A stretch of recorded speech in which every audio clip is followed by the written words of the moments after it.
चलिए ठीक है, कोई बात नहीं। हम जो है चर्चा करने जा रहे हैं आज भाषा विज्ञान पर। तो भाषा क्या है? ध्वन्यात्मक शब्दों द्वारा विचारों का स्पष्टीकरण ही भाषा है। यह भाषा वह माध्यम है जिसके द्वारा हम विचारों का विनिमय करते हैं, या कह सकते हैं कि भाषा जो है वो वह माध्यम है जिसके द्वारा हम विचारों का विनिमय करते हैं। ठीक है, व्यक्त वाणी ही भाषा है। जो हमारी वाणी व्यक्त होती है वो जो है वो ये भाषा है। यह भाषा जो है मनुष्य की सार्थक व्यक्त वाणी है। तो हमने 3-4 परिभाषा आपको बताया। एक परिभाषा बाबूराम सक्सेना का है। उन्होंने कहा है कि जिन ध्वनि चिन्हों द्वारा मनुष्य परस्पर विचार विनिमय करता है, जिन ध्वनि चिन्हों द्वारा मनुष्य परस्पर विचार विनिमय करता है वो भाषा कहलाती है। ठीक है, तो ये एक बार एग्जाम में पूछा गया था, तो सुन लीजिएगा कि जिन ध्वनि चिन्हों द्वारा मनुष्य परस्पर विचार विनिमय करता है वो भाषा कहलाती है। ये बाबूराम सक्सेना जी ने कहा है। इसके अलावा भाषा की अन्य परिभाषा देते हुए एक जो है कामता प्रसाद गुरु जी ने हिंदी व्याकरण का पाणिनि कहा जाता है, उन्होंने कहा है कि भाषा वो साधन है जिसके द्वारा मनुष्य अपने विचार दूसरों को भली प्रकार से जो है प्रकट कर सकता है। भाषा वह माध्यम है, वह साधन है जिसके द्वारा मनुष्य अपने विचार दूसरों पर प्रकट कर सकता है। ठीक है, और दूसरे के विचारों को स्पष्टता से समझ सकता है। भाषा वह साधन है जिसके द्वारा मनुष्य अपने विचार दूसरों पर प्रकट कर सकता है और दूसरे के विचारों को स्पष्टता से समझ सकता है। एक परिभाषा ये हो गई। श्याम सुंदर दास ने कहा है कि भाषा और मनुष्य के बीच वस्तुओं के विषय में अपनी इच्छा मति का आदान प्रदान करने के लिए व्यक्त ध्वनि संकेतों का जो व्यवहार होता है वही उसी को भाषा कहते हैं। ठीक है, मनुष्य और मनुष्य के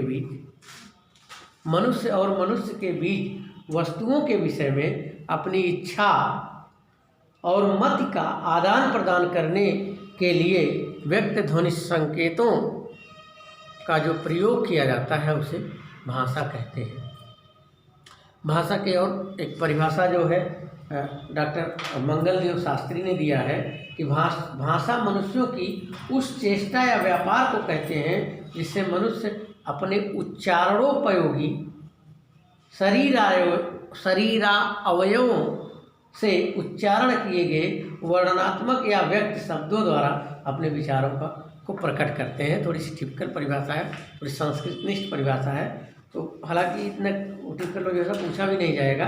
बाबूराम सक्सेना वाला एक बार पूछा गया था कि जिन ध्वनि चिन्हों द्वारा मनुष्य परस्पर विचार विनिमय करता है उसे भाषा कहते हैं। ठीक है, इसके बाद भोलानाथ तिवारी जी कहते हैं कि भाषा निश्चित प्रयत्न के फलस्वरूप मनुष्य के मुख से निश्रित वह यादृच्छिक ध्वनि समष्टि है जिसका विश्लेषण और अध्ययन हो सके। भाषा निश्चित प्रयत्न के फलस्वरूप मनुष्य के मुख से निश्रित वह स्वार्थक ध्वनि समष्टि है जिसका विश्लेषण और अध्ययन हो सके। और हेनरी स्वीट की परिभाषा, जैसा कि हमने पहले भी बताया कि ध्वन्यात्मक शब्दों द्वारा विचारों का प्रकटीकरण ही भाषा है। ध्वन्यात्मक शब्दों द्वारा विचारों का प्रकटीकरण ही भाषा है। इसके अलावा बेनेडिक्ट क्रोचे जो अभिव्यंजनावाद के जनक हैं, उन्होंने कहा है कि भाषा उस स्पष्ट, सीमित तथा सुगठित ध्वनि को कहते हैं जो अभिव्यक्ति के लिए नियुक्त की जाती है। भाषा उस स्पष्ट, सुगठित ध्वनि को कहते हैं जो अभिव्यक्ति के लिए नियुक्त की जाती है। इसके अलावा देवेंद्र नाथ शर्मा जो पाश्चात्य काव्यशास्त्र पुस्तक के लेखक हैं, उन्होंने भी भाषा के बारे में लिखा कि भाषा यादृच्छिक रूढ़ उच्चरित संकेतों की वह प्रणाली है जिसके माध्यम से मनुष्य परस्पर विचार विनिमय करता है तथा सहयोग अथवा अभिव्यक्ति करता है। ठीक है, पतंजलि कहते हैं व्यक्तावचि वर्णा येषा ता इमे व्यक्त वाचा, अर्थात जो वाणी वर्णों से व्यक्त होती है उसे भाषा कहते हैं। तो आपने तमाम परिभाषा भाषा का देखा, लेकिन निष्कर्षतः अगर निकालेंगे, सबको निचोड़ेंगे, ठीक है, एक होती नींबू निचोड़ समीक्षा, ठीक है, नींबू निचोड़ समीक्षा यानी सबको निचोड़ लेते हैं। तो मतलब निचोड़ेंगे तो निकलेगा क्या कि व्यक्त वाणी भाषा है, या वे ध्वनि चिन्ह, वे ध्वनि संकेत जिससे परस्पर विचार विनिमय या गुटुरगु किया जाता है, वही भाषा है। गुटुरगु यानी बातचीत किया जाता है, वही भाषा है, ठीक है। या फिर हम कह सकते भाषा वह माध्यम है जिसके द्वारा मनुष्य अपनी बात को दूसरे से कह सकता है और दूसरे के बात को भली भांति समझ सकता है। अगर मैं अपनी परिभाषा स्वतंत्र तरीके से देता हूँ तो शायद मेरे शब्द से, मेरे मुंह से भाषा की परिभाषा भी कुछ निकलेगी, आपके मुंह से भी निकलेगी। यानी आपने अगर कॉन्सेप्ट को समझ लिया कि भाषा है क्या, तो आप भी इन भोलानाथ तिवारी और बाबूराम सक्सेना और वगैरह वगैरह देवेंद्र नाथ शर्मा की तरह भी कोई परिभाषा गढ़ ही डालेंगे। तो सब लोग अगर एक एक परिभाषा गढ़ते हैं तो कोशिश करिए, गढ़िए जरा। चलिए पहले मैं गढ़ देता हूँ एक परिभाषा। भाषा वह व्यक्तवाणी है जिसके द्वारा प्राणी अपने विचारों का आदान प्रदान करता है। अकॉर्डिंग टू रंजीत हिंदुस्तानी, भाषा वह व्यक्तवाणी है जिसके द्वारा मनुष्य अपने विचारों का आदान प्रदान करता है। वो आप भी कहिए मोहतरमा, बताइए कोई भाषा की भाषा बनाइए, कुछ दिमाग में चल रहा हो जो भी, एनीथिंग, आकांक्षी। कोई जरूरी रटने की जरूरत नहीं है। रट करके आप हो सकता है 50 परिभाषा याद कर लें, बट जब तक समझ में नहीं आएगा चीज़ें, खुद से परिभाषा बनाना सीखिए। मेन से जब आप देंगे तो वहाँ पूछा जाएगा कि भाषा की परिभाषा बताते हुए, ठीक है, भाषा की परिभाषा बताते हुए उसके विविध रूपों की विवेचना कीजिए। तो आप शायद एक दो परिभाषा बाबूराम सक्सेना, भोलानाथ तिवारी या पतंजलि का संस्कृत वाला एक आध दो, या हेनरी स्वीट का याद कर सकते हैं। लेकिन कुछ और भी तो लिखना रहेगा, तो आप वहाँ कलम आपकी रुक सी जाएगी। वहाँ फिर आप अपने दिल के गुबार निकालेंगे, मन के गुबार निकालेंगे। सर बताइए, बिल्कुल बताइए। भाषा मानव के उस अभिव्यक्ति को कहते हैं जो अपने विचारों के आदान प्रदान को समझ सकते हैं। नहीं, समझ नहीं सकते, थोड़ा सा गलती की है। भाषा मानव के उस अभिव्यक्ति को कहते हैं जो जिसके माध्यम से विचारों के आदान प्रदान, जिसके माध्यम से एक दूसरे से संपर्क संभव हो सकता है। डबल डबल बार विचारों का आदान प्रदान न कराइए। अगर कहा जाए सर, मनुष्य के अभिव्यक्ति का साधन ही भाषा है। मनुष्य के अभिव्यक्ति का साधन ही भाषा है। साधन है, ठीक है, बिल्कुल सही है। अभिव्यक्ति माने मनुष्य के अभिव्यक्ति यानी जो वो कहना चाहता है उसका एक साधन है। और कोई सुधा कुछ भी जो मन में आ रहा हो, मैं समझ रहा हूँ सबके दिमाग में कुछ ना कुछ परिभाषा चल रही होगी, क्योंकि मैंने क्रिएटिव कर दिया आप लोगों को। अभी तक आप रटते थे, अब आप सोच रहे हैं। चलिए कोई बात नहीं, आप सोचिएगा, घर जाइएगा, रास्ते में जाते हुए सोचिएगा, लेकिन भाषा को सोचिएगा, एक परिभाषा आप अपने से बनाइएगा कल, ठीक है, फिर आप कल बताइएगा, कोई बात नहीं। अब भाषा की जब हम बात करते हैं तो भाषाएं है कितनी, ठीक है, भाषाएं हैं कितनी। तो अगर हम देखें तो पूरी दुनिया में जो है 2796 भाषाएं हैं, ठीक है, पूरी दुनिया में, पूरे विश्व में 2796 भाषाएं, यानी लगभग 3000 भाषाएं हैं, लगभग 3000 भाषाएं हैं। और अगर हम भौगोलिक क्षेत्र में विभाजित करते हैं भाषा के क्षेत्रों को, तो 4 क्षेत्र निकल के आते हैं, ठीक है। एक यूरेशियन क्षेत्र यानी यूरोप और एशिया का क्षेत्र, यूरेशियन क्षेत्र यूरोप और एशिया का क्षेत्र, और उस यूरोप एशिया के क्षेत्र के तहत ही हमारी भारोपीय भाषा आती है, ठीक है। इसमें कुल 10 भाषाएं आती हैं, अभी मैं उसका चर्चा करूँगा। दूसरा जो आपका क्षेत्र है वो है अफ्रीकी भूखंड, यानी यूरोप और एशिया के भूभाग में, वर्ल्ड का मैप लेंगे तो उसमें तो यूरोप और एशिया का भूभाग देखेंगे तो वहाँ एक तरह की एक सिमिलर भाषा बोली जाती है, कुछ ना कुछ उसके उसमें सिमिलरिटी होती है। दूसरा जो अब जाएंगे अफ्रीका महाद्वीप में, तो अफ्रीकी महाद्वीप में भी एक प्रकार के अफ्रीकी भूखंड में वहाँ एक दूसरे तरीके की भाषा बोली जाती है। और तीसरा है प्रशांत महासागरीय भूखंड। तो प्रशांत महासागर की तरफ आप जब बढ़ेंगे तो वहाँ भी एक तीसरे तरीके की भाषा बोली जाएगी। और चौथा अमेरिकी भूखंड, और आप जब जाएंगे अमेरिका की तरफ तो वहाँ एक दूसरे तरीके की भाषा बोली जाएगी, ठीक है। अब वो भाषा कोई भी हो, ठीक है, लेकिन वो अलग है। तो इस तरीके से 4 भूखंड हैं, 4 भूखंड हैं, 2796 भाषाएं हैं, 4 भूखंड हैं, ठीक है, 4 भूखंड हैं और 18 भाषा परिवार है। कितनी भाषा परिवार है? 18 भाषा परिवार। अब इन 18 भाषा परिवारों में जब आप जाएंगे तो यूरेशियन भूखंड जो है, यूरेशियन भूखंड जिसमें हमने बताया यूरोप और एशिया, यूरेशियन भूखंड से हमको मतलब है अफ्रीकन वगैरह से नहीं, तो यूरेशियन भूखंड में अगर आप जाएंगे तो यहाँ पे 10 भाषा परिवार अकेले हैं। 18 में से 10 भाषा परिवार अकेले हैं, ठीक है। यानी हमारा परिवार यूरेशियन परिवार सबसे बड़ा है, ठीक है। और यूरेशियन परिवार में एक जो प्रमुख भाषा परिवार है, देखिए दादा परदादा सबको हम बताते चल रहे हैं, ठीक है। यूरोपियन भाषा परिवार में एक हमारी भाषा परिवार है, इन 10 में भारोपीय भाषा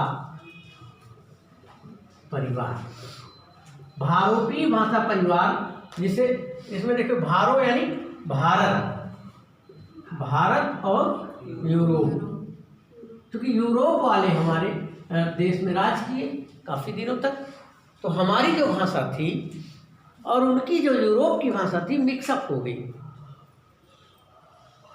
तो वो एक परिवार जो बनी वो भारोपीय भाषा परिवार। और ये जो भारोपीय भाषा परिवार है, इसमें जो है इसको 2 भागों में बांट दिया गया, एक सतम वर्ग और एक केटुम वर्ग। सतम वर्ग और दूसरा कौन सा वर्ग? केटुम वर्ग। कहीं केटुम लिखा रहता तो बहुत परेशान ना होइएगा, केटुम वर्ग या केटुम वर्ग, ठीक है। सतम वर्ग की भाषा में जो है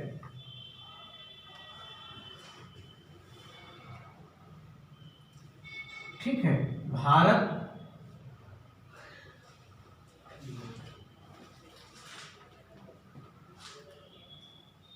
यूनानी, ठीक है, एक तोखारी, भारत यूनानी भाषा एक आती है आपकी, तो वो भारत ईरानी, भारत ईरानी, इसमें ईरानी न समझिएगा, ठीक है। और एक तोखारी आती है। तोखारी के अलावा जो है एक वाल्टो आती है, एक ग्रीक आती है, वाल्टो, ग्रीक और हिटाइट, ठीक है। वाल्टो, ग्रीक, हिटाइट और इटालिक, हिटाइट और इटाली यानी इटली की, ये भाषाएं आती हैं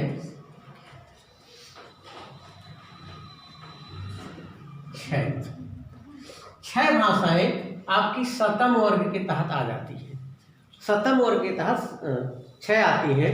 और केटुम में जर्मनी, केल्टिक, ठीक है, 1 मिनट मैंने शायद गलती कर दिया, भारत ईरानी, बाल्टो, स्लाविक, अर्मीनी, भारत ईरानी, बाल्टो एक स्लाविक है, ये बड़ा थोड़ा टिपिकल हो जाता है, स्लाविक इसमें का उसमें अक्सर हो जाता है,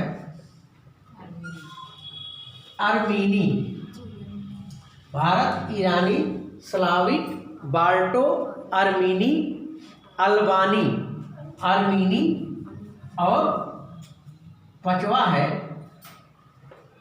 अल्बानी। अल्बानी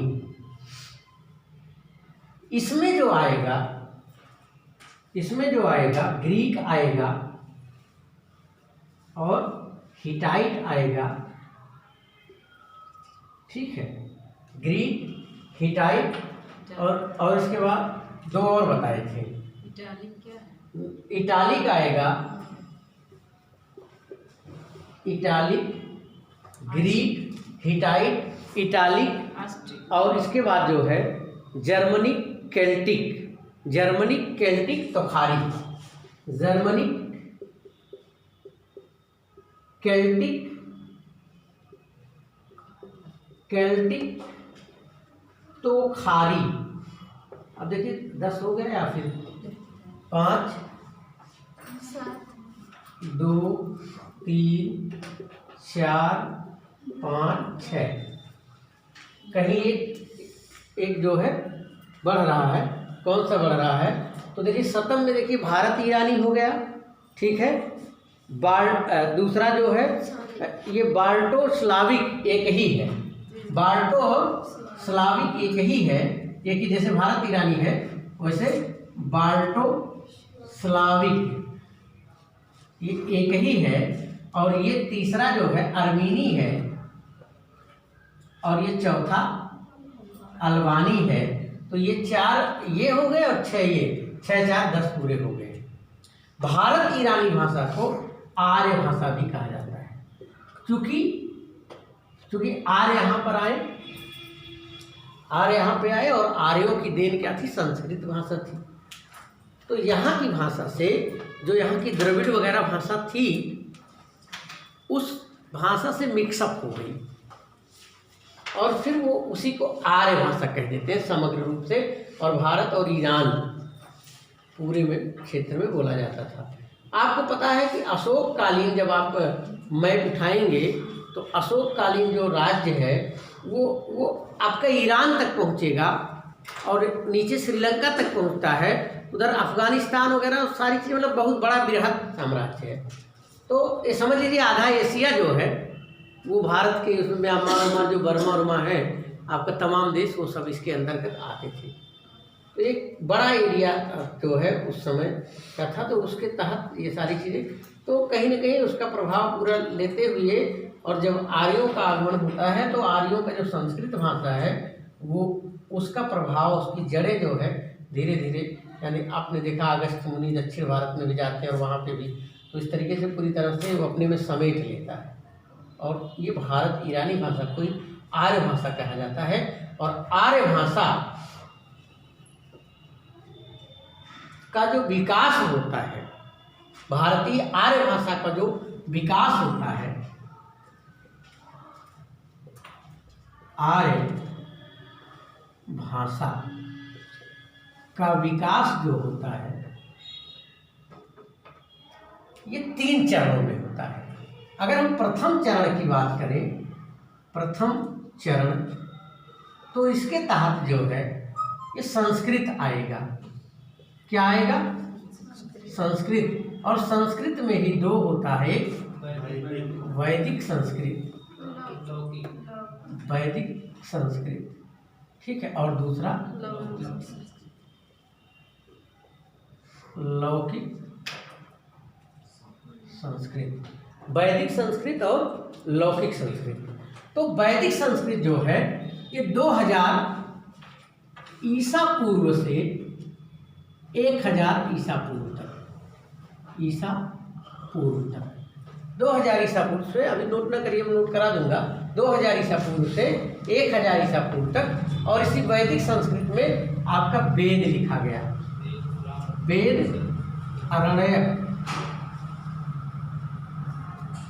ठीक है, और जो भी पुराण और सारी चीज़ें ये सब लिखे गए। लौकिक संस्कृत में आपके महाकाव्य लिखे गए, महाकाव्य से एपिक भी कहा जाता है, महाकाव्य जिसमें रामायण और महाभारत मुख्य रूप से है, ठीक है। इसका जो लौकिक संस्कृत का वो समय है, इस समय को देखेंगे तो 1000 ईसा पूर्व से 500 ईसा पूर्व। कुछ लोग अभी जो नए स्टूडेंट होंगे वो सोच रहे हैं सर उल्टा कहीं चल रहा है, ठीक है। तो ईसा मसीह का जन्म जब से हुआ है, यानी ईसवी के पहले क्या था, ईसा पूर्व था, यानी ईसवी के जस्ट पहले का जितना भी समय है, यानी ईसा मसीह के जन्म के बाद से ईसवी चल गया, उसके पहले ईसा पूर्व, तो उसको एक क्राइटेरिया मान लिया गया। जैसे कहीं जाना होता है तो अकबरपुर से 10 किलोमीटर पश्चिम, अकबरपुर से 10 किलोमीटर पूर्व, तो एक उसको मील का पत्थर मान लिया, एक मानक मान लिया गया। तो वैसे ईसा मसीह, तो इधर जो है ईसा पूर्व जब जाएंगे तो क्या होगा, बढ़ता जाएगा, और जब इधर आएंगे तो घटता जाएगा। तो चूंकि हमारी जो कल्चर है बड़ी पुरानी है, हिंदू सभ्यता सारी चीज़ें, वो सब चीज़ें आप जान ही रहे, कि हम सिंधु सभ्यता की लिपि को हम पढ़ नहीं सके थे। हम जो पढ़ना जान पाए, जहाँ से हम जिस लिपि को पढ़ना शुरू किए वो हमारी ब्राह्मी लिपि जो संस्कृत है, वहाँ से पढ़ना उठना वाला प्रक्रिया शुरू होता है। तो ये 2000 ईस्वी से इसको माना गया है, ठीक है। तो 2000 ईस्वी से 2000 ईसा पूर्व से 1000 ईसा पूर्व तक का वैदिक संस्कृत है, जिसमें वेद है, आपका अरण्यक है, और इसमें जो है ब्राह्मण भी है और उपनिषद है। ब्राह्मण एक ग्रंथ होता ना, और उपनिषद, 4 वेद 6 शास्त्र में लिखी है बातें 2, और दुख दीने दुख होत है, सुख देने सुख हो, ठीक है। तो जो उपनिषदों की संख्या कितनी है, 18 उपनिषद है। वेदों की संख्या 18 पुराण है, ठीक, 108 उपनिषद, हाँ 108 उपनिषद है, और 4 वेद है, 18 पुराण है, ठीक है, 18 पुराण है, ठीक है। अरण्यक भी बहुत है, अरण्यक की काउंटिंग उस तरह नहीं, बृहदारण्यक और यंचा पंचा तमाम अरण्यक है, ठीक है। लौकिक संस्कृत की जब हम बात करते हैं तो 1000 के बाद, यानी वैदिक संस्कृत वो है जिसमें वेद लिखे गए, सीधे सीधे वेद को के हिसाब से उसका नाम वैदिक पड़ गया। वैदिक संस्कृत में वेद लिखे गए, और लौकिक संस्कृत जिसमें महाकाव्य लिखे गए, एपिक लिखे गए, वो एपिक एज भी कहलाता है, इसमें रामायण और महाभारत मुख्य रूप से है, ठीक। अब प्रथम चरण का विकास ये है। अब इसके बाद क्या होता है कि धीरे धीरे जन भाषा की तरफ जुड़ते हैं। गौतम बुद्ध 6वीं शताब्दी ईसा पूर्व के आसपास में गौतम बुद्ध जैसे महापुरुष का पदार्पण होता है और बौद्ध धर्म चलाते हैं। तो द्वितीय चरण और उन्होंने अपनी जो वो बनाया, अपने उपदेश का जो आधार बनाया, वो किस भाषा को बनाया, पाली भाषा। यहाँ तक दिखाई दे रहा क्या, व्हाइट बोर्ड में दिख रहा ना किनारे तक। तो द्वितीय चरण जो है वो आपका ये मध्यकालीन आर्य भाषाओं की बात करते हैं। मध्यकालीन आर्य भाषाएं, मध्यकालीन आर्य भाषाएं, मध्यकालीन आर्य भाषाओं की हम बात करते हैं तो मध्यकालीन आर्य भाषाओं में एक है पाली जिसका समय अब यही से उठाएंगे 500 ईसा पूर्व से, और पीछे आएंगे तो 500 साल और आएंगे तो 1 ईस्वी आ जाएगा। 1 ईस्वी। देखिए ईसा पूर्व से बढ़ रहे हैं ना, भाई 2000 से आए थे 1000 तक, 1000 से आए थे 500 तक, 500 से आएंगे तो ईस्वी में आ जाएंगे ना, ईस्वी से फिर इधर बढ़ेंगे तो बढ़ने लगेगा। क्लियर हुआ ना? राधिका कंफर्म हो रहा है ना? कोई दिक्कत? अभी नहीं क्लियर होगा कंफर्म, ठीक है। बस दिल और दिमाग खुला रखो, ठीक है, कंसंट्रेशन लगाए रखो, बिल्कुल समझ में आएगा। ये उल्टा चल रहा है ना, 2000 से ईसा पूर्व, हम ईस्वी को मानक मान रहे हैं। भाई अकबरपुर के 10 किलोमीटर पूरब, अकबरपुर से 10 किलोमीटर पश्चिम, तो अकबरपुर से जब पश्चिम जाना है, पूरब से आ रहे हैं तो पहले अकबरपुर पहुंचेंगे ना, तो ईसा पूर्व से जब आ रहे हैं तो ईस्वी में पहुंचेंगे ना, तो ईस्वी में पहुंचे हैं हम कहाँ तक? 500 ईसा पूर्व से 1 ईस्वी तक पहुंच गए। ये पाली का समय हो गया। मुझे लगता है कि आप लोग शायद देख नहीं पा रहे होंगे,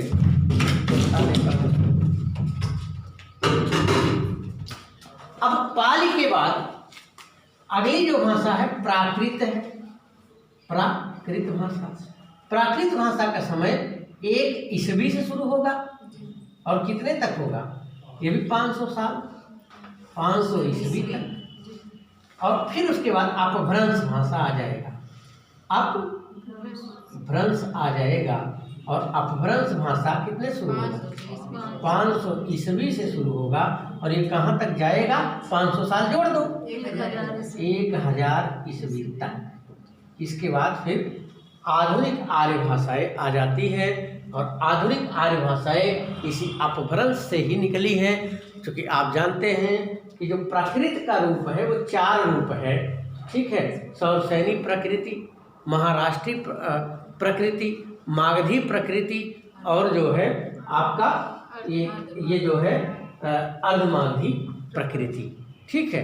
तो इन प्रकृतियों से ही अपभ्रंश बने हैं, जिसमें सौरसैनी अपभ्रंश, ठीक है, फिर मागधी अपभ्रंश, फिर राजस्थानी अपभ्रंश और महाराष्ट्रीय अपभ्रंश तथा सौरसैनी अपभ्रंश, वो क्या कहते हैं, अर्धमागधी अपभ्रंश।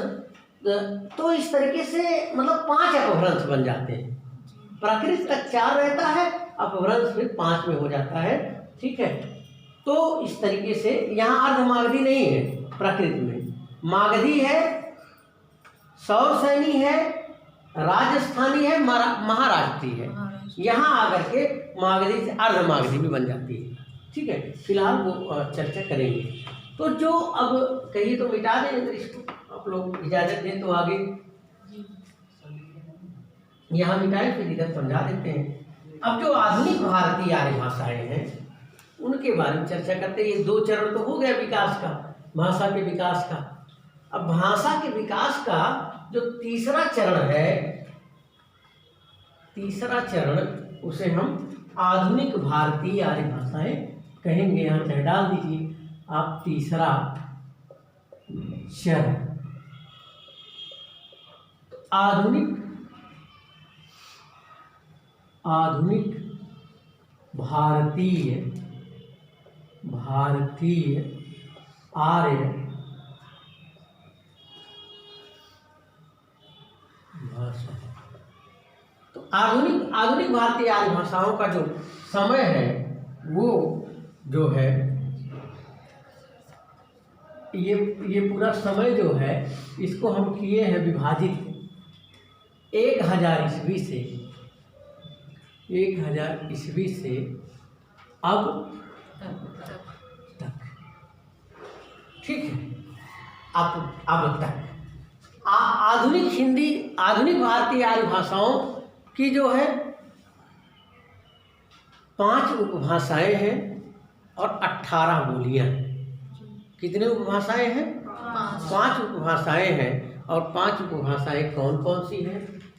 जिसमें आपका देखते हैं, एक है आपकी पश्चिमी हिंदी, दूसरी आपकी है पूर्वी हिंदी, तीसरी है राजस्थानी हिंदी, बिहारी हिंदी, और उसके बाद फिर आपकी आती है बिहारी, बिहारी पहाड़ी, बिहारी कर दें या फिर जो है पहाड़ी, बिहारी और महाराष्ट्री हिंदी, बिहारी हिंदी और पहाड़ी, एक मिनट टेंशन न लीजिए, महाराष्ट्री या मराठी हिंदी। ठीक है, कुछ विद्वान क्या करते हैं, इस महाराष्ट्री या मराठी को हटा देते हैं और वो किसकी बात करते हैं, पहाड़ी हिंदी। ठीक है, पहाड़ी हिंदी को इसको लेके विद्वानों में बड़ा मतभेद है। ठीक है, तो ज़्यादातर विद्वान इस पहाड़ी हिंदी को प्रेफरेंस देते हैं। ठीक है, मराठी हिंदी को जो है वो निगलेक्ट कर देते हैं और मराठी हिंदी को कहीं न कहीं इन्हीं हिंदियों में ले जा कर के समाहित कर देते हैं। तो इस तरीके से ये जो है इतने 5 भाग बताते हैं। अब इन 5 भागों से निकलती हैं जो बोलियां, वो 18 बोलियां हैं। ठीक है, 18 बोलियां हैं, जिसमें पश्चिमी हिंदी के अंतर्गत में अगर पूर्वी हिंदी को पहले लेते हैं तो इसमें अवधी आ जाता है और बघेली आ जाता है। अभी आसान आसान वाले लिख लीजिए, जितने बचेंगे सब पश्चिमी में आ जाएंगे। और एक आ जाता है छत्तीसगढ़ी। एक आज आउटलाइन में दे रहा हूँ, फिर एक एक करके सबको क्लियर करके पढ़ाऊंगा। राजस्थानी हिंदी में मारवाड़ी, मेवाती,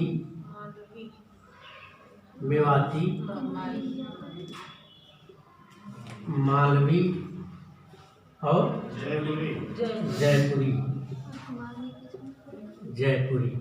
ये 5 आती है। ठीक है, 4 आती है। बिहारी हिंदी में आपकी भोजपुरी, पुरी, मैथिली, ठीक है, मगही, ठीक है, भोजपुरी, मगही, मैथिली। पहाड़ी हिंदी में कुमायूनी,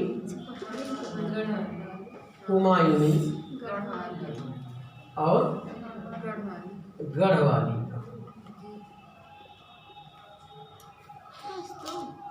इसमें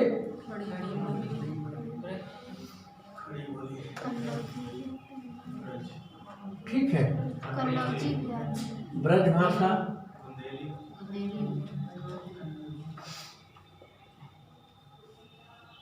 बुंदेली, कन्नौजी और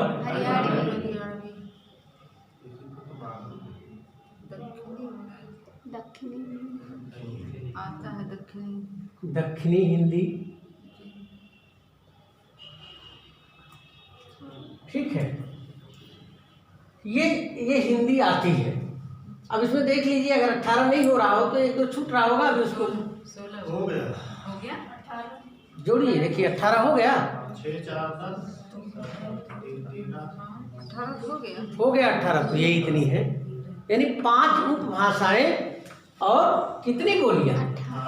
हाँ, यहाँ लिख देते हैं नोट में, 5 उपभाषाएं, 5 उपभाषाएं, ये प्रश्न कई बार पूछा है, और 18 बोलियां हैं। इन्हीं को हमको पढ़ना है। इन्हीं का क्षेत्र क्या है, किन क्षेत्रों में बोली जाती है, बोलने वाले की संख्या की दृष्टि से, इनका व्याकरणिक विकास, इनका साहित्यिक विकास। ठीक है, देखिए ब्रज भाषा जो है ये इसका बड़ा विस्तारित था।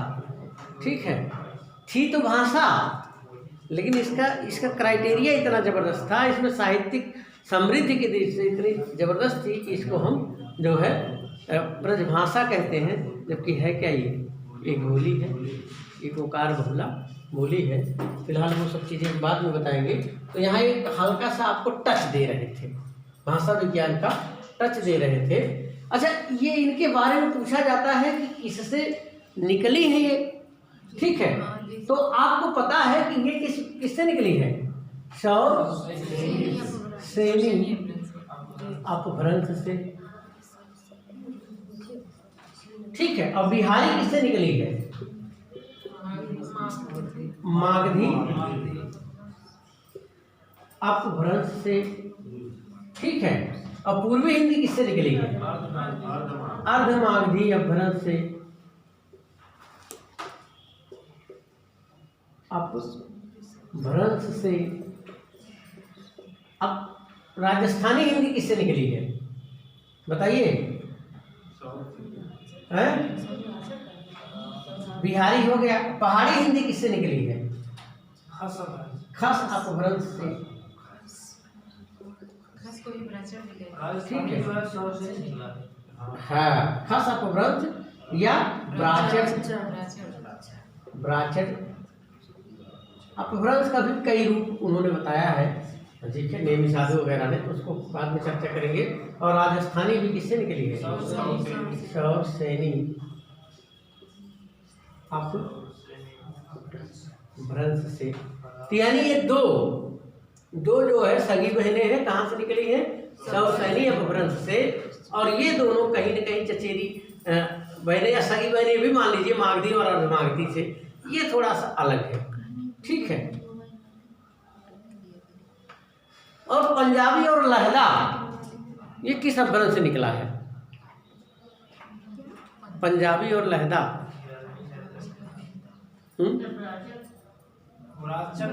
ब्राचट से ही वो भी निकला है। लेकिन यहाँ पंजाबी और लहदा को इन बोलियों के तहत नहीं लिया जाता, उसको एक अलग से हम लोग पढ़ लिया जाता है। ठीक है। तो ये आपका जो है एक डायग्राम हल्का सा हुआ। अब हम आइए एक पे चर्चा करते हैं। भारतीय आर्य भाषा के विकास की बात जब हम करते हैं तो संस्कृत की बात करते हैं। संस्कृत भाषा, शुद्ध इसको संस्कृत कहा जाता है। संस्कृत भाषा जो है वो आपकी सबसे पुरानी भाषा है। और इसी जो भाषा का विकास क्रम है, उस क्रम में ऐसे माना जाता है कि ये जो विकास हुआ भाषा का विकास, तो वो सबसे पहले भाषा विकास का क्रम, ये भी कभी कभी पूछा जाता है, विकास का क्रम। तो ऐसा माना जाता है सबसे पहले कौन है? संस्कृत है। अब उसमें भी कौन? वैदिक संधि लौकिक संस्कृत, फिर पाली है, फिर प्राकृत है, और फिर उसके बाद अपभ्रंश है। ठीक है। अपभ्रंश के बाद अवहट्ट। ठीक है।